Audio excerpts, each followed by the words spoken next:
Assalamualaikum warahmatullahi wabarakatuh. Selamat pagi semuanya. Kali ini saya Auxilia akan menemani kalian semua di acara podcast Map Talks 2024. Nah, di Map Talk kali ini tuh topiknya sangat seru sekali teman-teman karena kita bakalan membahas tentang nabzah. Tapi di sini aku gak sendirian karena aku bareng sama Bapak Indra Anugrah Dewa Halo, dari Plato Foundation. Bapak ini kira-kira enaknya dipanggil Bapak Indra, Bapak Dewa atau bebas sih, bebas? Tapi bebas. kita panggilnya Bapak Indra aja kali Boleh, ya. boleh. Oke, karena di podcast kali ini kita akan membahas nabzah tentunya bersama Pak Indra ini. Jadi teman-teman disimak sampai akhir ya karena ini bisa menambah edukasi dan informasi juga gitu. Mungkin kita bisa tanya dulu sih ke Pak Indra. Boleh. Plato Foundation ini itu bergerak di bidang apa sih Pak?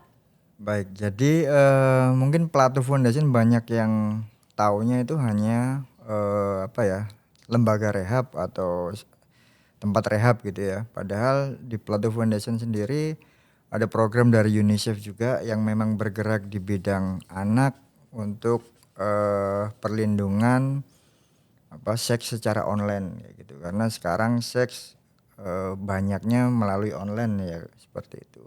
Dan juga ada bullying. Plato sendiri juga mempunyai LBH Plato,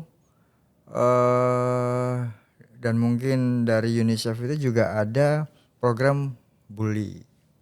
Jadi kayak gitu sih. Salah satunya juga lembaga rehab memang. Cuman bukan hanya lembaga rehab, jadi memang ada perlindungan untuk perempuan terutama untuk pencegahan di bidang seks secara online. Ada lagi juga koalisi. Jadi koalisi ini melibatkan kelurahan dan kecamatan stakeholder. Jadi mungkin melibatkan PKK juga untuk menekan dengan cara melaporkan. Jadi bekerja sama dengan stakeholder dan warga setempat. Jadi ketika ada mungkin informasi, jadi bisa bersinergi dengan kita sebagai konselor ataupun lembaga rehab kayak gitu sih kurang lebihnya. Oke, jadi teman-teman ini udah kenal ya sama Plato Foundation itu. Gak usah lama-lama kali ya Pak, kita langsung masuk ke intro Boleh, ya. Udah siap Bapak? siap. Siap memberikan edukasi ke teman-teman semuanya. Oke, kalau dari Bapak Indra sendiri nih apa aja sih Pak kesibukan di Plato Foundation? Kalau kesibukan saya pribadi sebagai konselor ya, yang pasti pada saat ada kiriman baik dari kepolisian ataupun keluarga, saya menerima gitu loh, dengan cara melakukan penerimaan serah terima. Kalau memang dengan kepolisian ataupun BNN ya dengan petugas tersebut. Kalau memang langsung rujukan voluntary dari keluarga ya kita akan melakukan serah terima dengan keluarga. Kemudian kalau kegiatan sehari-hari ya mungkin seminar. Kita juga membawakan edukasi juga di dalam teman-teman yang lagi menjalankan pemulihan dalam fasiliti baik inap ataupun rawat jalan kayak gitu. Terus kemudian ya terapinya. Mungkin terapinya dia ada vokasional juga, ada konseling, pastinya konseling yang berkaitan dengan nafsa. Cuman tidak hanya nafsa, juga dampak-dampak dari penggunaan nafsa, mungkin pekerja keluarga, dan mungkin ya yang dampak langsung dari ataupun tidak langsung dari penggunaan tersebut kayak gitu sih. Oh ya, saya lupa mengenalkan nih kalau misalnya kalau bahwasanya Bapak Indra ini selaku konselor ya Pak di Konselor. Yayasan Plato Foundation ini. Nah, kalau misalnya biasanya menjadi konselor itu ngapain aja Pak? Kesibukannya ya. Jadi kalau kesibukannya sih ya mungkin monitoring ya, atau mungkin observasi teman-teman yang sedang menjalankan rehabilitasi terutama yang inap. Karena yang inap ini adalah tanggung jawab kita selaku staf dan konselornya juga gitu loh. Yang kedua ya melakukan terapi. Ya mungkin terapinya tergantung nih. Kalau memang dia berkaitan dengan kesulitan menolak, mungkin ajakan faktor pemicunya apa nih? Ketika dia mungkin kesulitan menolak nih, kita berikan semacam role play. Jadi kita berikan role play, ya mungkin nggak cukup sekali 2 kali, jadi memang kita latih. Dan juga ada nih sesama dalam seminar itu juga nggak hanya seminar, kita nggak hanya mungkin menyampaikan edukasi, tapi mungkin presentasi untuk melatih mental, dan juga mungkin role play mereka untuk apa ya, langsung berinteraksi gitu, untuk menolak dengan sesama ataupun nanti bisa role play-nya dengan kita juga gitu loh. Oke, kalau untuk melakukan hal tersebut, pendekatan seperti apa sih Pak yang biasanya dilakukan? Pendekatannya mungkin semacam wawancara ya, cuman lebih lebih lebih nyantai sih, lebih sering kita panggil atau mungkin lebih sering kita ajak interaksi kayak gitu. Karena kalau yang mungkin langsung, karena klien ini kalau kalau ya gampang-gampang susah sih, karena kalau klien tersebut mungkin open, punya motivasi untuk berubah, mungkin mudah gitu. Tapi ada juga klien ini yang apa ya, susah diajak interaksi, pasif orangnya, dan memang itu udah bertahun-tahun memang memang sikapnya dia seperti itu. Jadi ini nih tantangan atau mungkin kesulitan untuk masuk nih terapinya kayak gitu. Jadi pendekatannya juga harus lebih lebih sering gitu loh. Jadi mungkin lebih sering kita panggil, lebih sering kita ajakin ngobrol. Ini di luar terapi ya, untuk membangun zona nyamannya dengan kita dulu gitu sih mungkin. Jadi pendekatannya kalau untuk klien yang memang kurang ya Pak motivasinya itu lebih ke mendekatkan diri sama mereka aja gitu Iya, ya. lebih sering kita panggil lah istilahnya gitu sih Mbak. Nanti nggak ngerti kita panggil, mungkin ya tanya perkembangannya seperti apa. Yang penting ada dia ini mau bersuara gitu loh. Walaupun di dalam kegiatan pun ada namanya morning meeting. Jadi morning meeting ini melatih apa ya, dia untuk berbicara bagaimana perasaan yang sedang dirasakan kayak gitu sih. Ada malamnya juga ada namanya wrap up atau PM meeting, sama dalam satu hari ini bagaimana perasaannya, ditutup dengan kegiatan tersebut. Kalau morning meeting gitu dilakukan secara langsung gitu Pak? Langsung dan tiap hari. Tiap hari, oke. Walaupun tanggal merah kayak mungkin kemarin nih tanggal merah ya, kita mungkin memang secara kegiatan freeze atau mungkin tidak ada kegiatan libur. Cuman untuk morning meeting dan PM meeting wrap up ini tetap ada.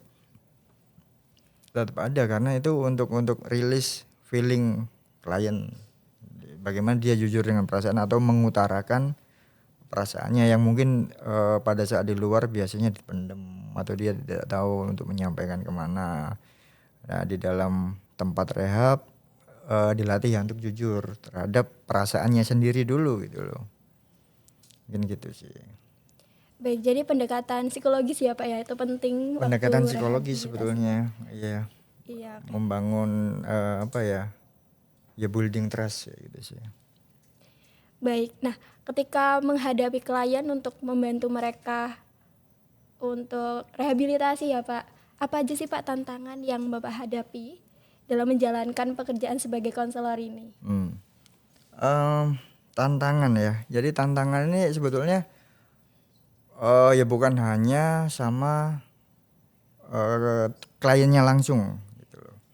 Kadang-kadang tantangan kita kalau sama kliennya langsung seperti saya jelaskan tadi, mungkin kurangnya motivasi. Mungkin kalau saya mungkin boleh membandingkan rehab sekarang sama rehab dulu. Kalau rehab dulu ini klien ini datang nih ke tempat rehab. Kalau klien yang sekarang ini karena kan tanggapan nih, ya tanggapan ini kalau kita ngelihat tanggapan dari kepolisian atau BNN ini kan ya masalah ya. Cuman bagi klien ini kadang-kadang belum bisa menyadari atau melihat bahwa itu adalah sebuah masalah. Dia masih beranggapan ini aku apes gitu, gini. Tantangannya itu. Yang kemudian yang kedua adalah mungkin dukungan ataupun support system dari keluarga. Enggak hanya orang tua sih, bisa dari pasangan mungkin ataupun istri ataupun mungkin dari keluarga kalau memang mereka belum menikah ya, atau mungkin orang tuanya ini udah meninggal. Kadang-kadang juga capek juga sebagai keluarga yang mungkin dia nggak hanya sekali dua kali, udah berkali-kali. Kadang-kadang keluarga juga udah males untuk apa ngurusin gitu loh, walaupun dia mikirnya tetap lu sama aja nggak ada perubahan kayak gitu sih. Jadi ya tantangannya di situ, bagaimana kadang-kadang klien juga hopeless, akhirnya down, akhirnya nggak punya motivasi kayak gitu sih. Jadi apa ya, ya mungkin itu, jadi tidak hanya ke kliennya sendiri. Kalau ke kliennya sendiri tapi dia mendapatkan dukungan dari keluarga, terlepas dari orang tua ataupun saudaranya, masih masih bisa kita ini. Tapi kalau kesulitan ya memang harus komprehensif ya Mbak ya, dari kliennya juga, dari keluarganya juga, dari kitanya juga gitu. Jadi memang ya tantangan itu ketika tidak ada support ataupun motivasi dari kliennya sendiri juga susah, karena pemulihan ini ya seumur hidup. Kalau udah pecandu tidak bisa sembuh, hanya bisa pulih gitu. Bagaimana setelah menjalankan pemulihan, setelah keluar dari tempat rehab ataupun facility, dia bisa menjaga pemulihannya itu. Jadi gitu. Ya, kemungkinan untuk kambuh lagi juga tetap ada sih. Jadi tidak menjamin kemudian setelah melakukan rehab terus sembuh gitu ya, enggak juga sih. Oke, ngomongin support system nih Pak. Jadi kalau Mm-mm. misalnya ada klien yang memang kekurangan support system, Mm-mm. jadi Bapak sebagai konselor ini juga menggandeng orang-orang di sekitar mereka gitu untuk membantu klien ini gitu. Iya, kita pasti akan menyampaikan atau report apa ya, progres ya mungkin ya, atau melakukan pendekatan agar ini apa ya, perlu dukungan juga bahwa pemulihan ini tidak bisa sendirian. Jadi pemulihan ini juga atau si klien ini harus mendapatkan dukungan, terlepas bagaimanapun masa lalunya dia ya memang mungkin menyakitkan, cuman setidaknya dikasih kesempatan mungkin untuk perubahan klien dalam menjalankan pemulihan ini, karena mungkin ya kita mungkin menjelaskan ke keluarga seperti itu sih singkatnya. Cuman yang paling ini kita akan memberikan report terkait perkembangan klien selama menjalankan pemulihan apa aja. Mungkin pendekatannya akan walaupun responnya mungkin ini ya, ya hanya mungkin oh iya Pak gitu, ataupun mungkin pada saat telepon nggak diangkat kita coba chat hanya dibaca doang atau seperti apa. Ya itu sih ya, kita tidak menyalahkan keluarga juga ya, karena memang ya ini adalah murni kesalahan klien, dan kita akan memberikan pemahaman itu kepada klien bahwa bagaimana posisi klien kalau jadi mungkin orang tuanya nih. Oh iya Pak, mungkin di situ dia bisa menyadari dan mungkin bisa ya bersabar dan bersyukur kayak gitu sih. Ya, mungkin itu sih. Jadi ya kita akan mencoba apa ya, eh dalam hal dari keluarga ini, support system ini untuk terjalin lagi kayak gitu. Jadi untuk komunikasi, untuk kedekatannya, untuk bagaimana caranya keluarga memberikan support. Ya walaupun kadang-kadang ya butuh waktu yang lama kayak gitu sih. Ada yang nelpon juga nggak mau diangkat, ada. Jadi macam-macam sih tipikal keluarga, cuman ya itu murni kesalahan klien ya, kita coba memberikan pemahaman sama klien, bahkan harus bukan harus ya, bagaimana dia menerima keadaan yang sedang dialami, yang mungkin contohnya seperti itu kayak gitu sih. Baik, kalau ngomongin tentang klien dan penyalahgunaan narkoba, terkadang kan ada kasus di mana penyalahguna ini melakukan atau mengonsumsi narkoba itu karena diajak temennya Pak. Nah, Iya. kan banyak tuh kasus-kasus kayak gitu. Kalau menurut Bapak gimana sih Pak caranya untuk menolak ajakan atau bujukan negatif dari orang-orang di sekitar kayak temen gitu untuk mengonsumsi nafza gitu? Oke, iya. Salah satu eh, orang yang menggunakan gitu ya mungkin ya tidak bisa menolak memang. Ya apalagi kita sebagai orang Jawa ya, ada sungkan, ada nggak enak, segan dan lain-lain. Cuman dalam hal ini memang konteksnya ajakan yang negatif gitu loh. Makanya sebetulnya kalau dalam hal ajakan kita akan memberikan pelatihan sih. Jadi mungkin nama ininya third second split gitu ya. Jadi memang umpamanya nih ada namanya PIC, partner in crime. Partner in crime ini teman biasanya di mana klien ini biasanya make bareng dia nih. Atau biasanya diajak pokoknya gandeng dia makainya. Bagaimana ketika dalam 30 second split memang klien ini tidak bisa lama-lama dengan ketika bertemu dengan temannya yang ini, yang PIC-nya ini, partner in crime-nya ini. Nah, terus kemudian selain itu kita juga ajarkan role play yang seperti saya jelaskan di awal. Pertama mungkin sesama family atau sesama klien ya Mbak.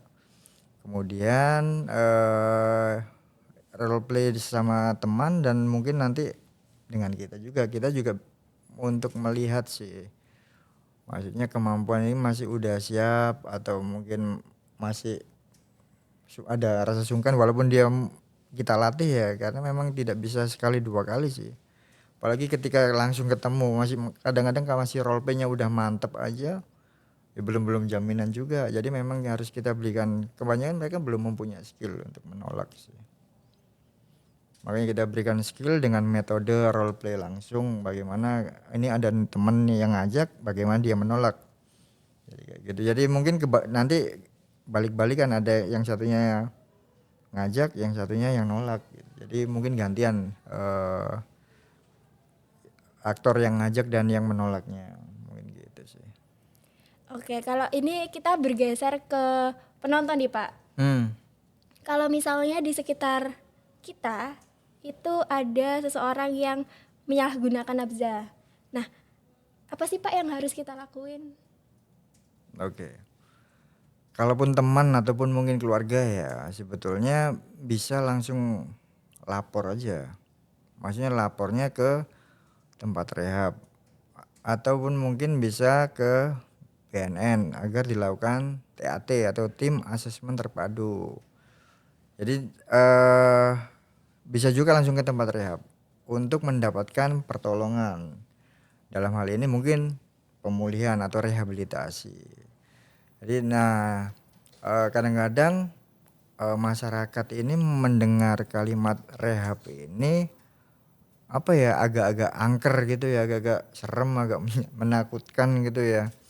Bahkan sebetulnya di dalam pemulihan kita konsepnya adalah kekeluargaan gitu. Di mana di dalam aktivitas atau daily activity di tempat rehab sendiri pun itu macam-macam kegiatannya, nggak hanya seminar, ada game, ada SNE atau Saturday night activity, mungkin masak-masak, bermain musik, nonton film, dan mungkin ya macam-macam lah kegiatannya. Ada konseling kelompok, macam-macam, ada religi sesi setiap Kamis malam Jumat mungkin. Bagi yang muslim mungkin ya yasin, tahlil, ataupun kalau yang mungkin Nasrani atau non muslim biasanya kita undang dari gereja, biasanya dia punya gereja atau ini datang untuk ini sih. Jadi nggak hanya seminar, jadi kita schedule-nya juga penuh sih. Jadi sebetulnya ya tinggal lapor aja, banyak kok keluarga yang konsultasi langsung. Baik. Jadi yang perlu diketahui teman-teman ini bahwasanya rehab itu nggak semenakutkan itu ya Pak ya.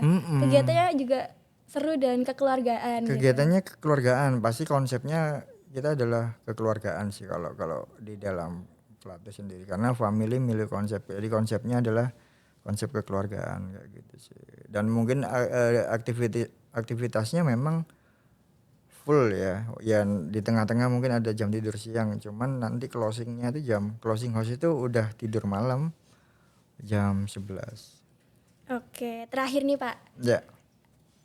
Ada pesankah atau motivasi yang bisa diberikan kepada penonton sekalian untuk generasi muda saat ini yang memang mudah menerima informasi terkait nafza tapi juga belum tentu benar gitu Pak? Karena kan seperti yang kita tahu bahwasanya perkembangan teknologi ini kan semakin lama semakin luar biasa ya Pak. Nah, gimana sih Pak? Apakah ada pesan dan motivasi biar teman-teman penonton ini tidak terjerumus ke penyalahgunaan nafza gitu. Baik. Mungkin pesannya untuk teman-teman yang masih muda ataupun yang belum pernah ataupun yang udah pernah ya. Sebetulnya nggak ada manfaatnya sih, beneran. Karena ketika kita menggunakan ini sama seperti ikan yang memakan mata kail. Jadi untuk melepasnya ini juga sangat susah, bahkan terjerat ya.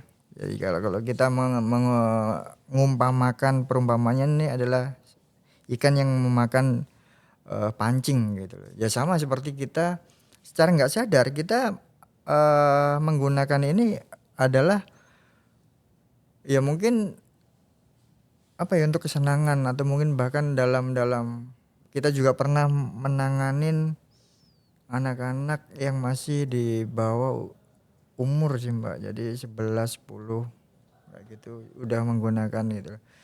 Yang akan susah adalah keluarga kalian gitu. Ketika ada apalagi berurusan dengan hukum atau permasalahan lain yang mungkin apa ya ngurus atau bertanggung jawab adalah keluarga kalian, nggak mungkin teman gitu, nggak mungkin pada kabur semua gitu loh. Jadi ya stop narkoba, jangan gunakan, lebih baik mungkin mengalihkan ke hal yang positif. Karena ya narkoba akan merusak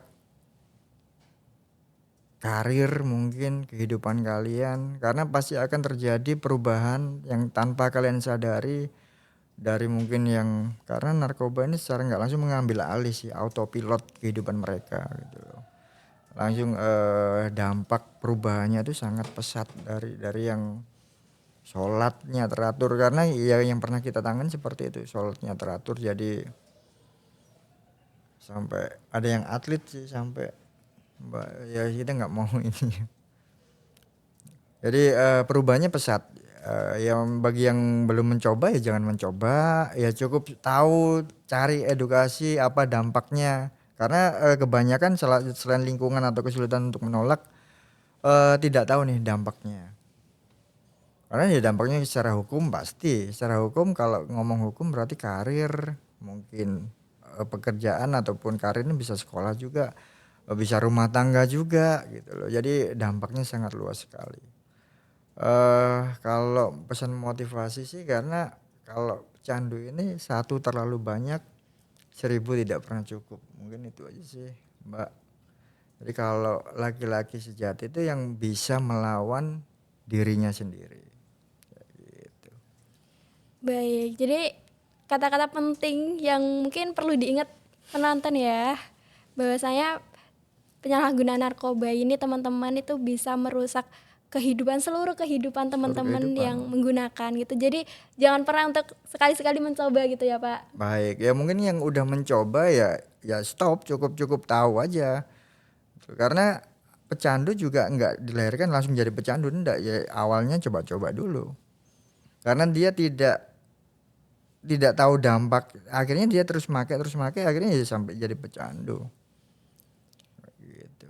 Baik. Nah, mungkin karena keterbatasan waktu ya Pak, iya. bisa kita sudahi bincang-bincang kita kali ini karena kita bisa bincang-bincang di lain waktu juga ya Pak bila ada kesempatan. Siap. Nah, sharing ini tuh sangat luar biasa teman-teman, ilmu yang didapatkan dari Pak Indra juga nggak main-main informasinya ya, mungkin bisa berguna nanti ketika Amin. di kehidupan teman-teman gitu. Nah, saya juga mengucapkan terima kasih Bapak karena sudah bersedia meluangkan waktunya untuk jauh-jauh loh datang ke sini untuk memberikan edukasi juga kepada teman-teman semuanya dan bersedia untuk membagikan ilmunya kepada kita gitu.